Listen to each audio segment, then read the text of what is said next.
তোর ভালোবাসা মুরগি বসা দুটোই সমান জিনিস বল। বাবা হ্যাঁ তুমি আমার স্বামী বলে কথা। আমি স্বামী না আসামি আমি খুঁজে পাই না।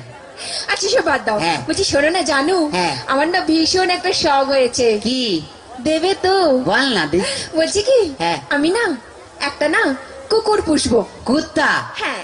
নিজে আসছিস আবার তোর ভাইকে কেন ডাকছিস? কি কি তুমি আমার ভাইকে কুকুর বললে? না, তোর ভাইকে কুত্তা বললাম তোর খুব রাগ উঠলো, তাহলে কুত্তাকে যে তোর ভাই বললাম তাহলে কুত্তার কত রাগ উঠলো ভালো। ভীষণ বাজে। কি বাজে? সবসময় আমার ভাইকে চাইতেই করে বলে। এখন তো তোমার বাপকে বলিনি। মানে তোমার বাপ বুড়ো টাকলা মাল। তোমার বাবাকে ডাকলা বললে কেন? তো যার মাথায় চুল নেই তাকে টাকলা বলবে না তো কি হলো? কেন? কি তুমি ডাকোনি? কি দেখবে? আমার বাবার মাথায় না হ্যাঁ। এখনো না দুটো চুল আছে। হায় রে বুড়া কপাল, এ 2 বিঘা জমিতে দুটো ধান গাছ লাগিয়ে দিয়ে বলছে চাষ হয়েছে। আর দেখো হ্যাঁ। ওই দুটো ধান গাছ থেকে যে ফসলটা বেরোবে না, হ্যাঁ। সেটা কিন্তু 10 বিঘা জমি চাষ করবে। সেটা যার ক্ষমতা আছে সে চাষ করবে। তোর বাবা একটা প্রোডাকশন করে মাল হাঁপিয়ে গেছে নেই।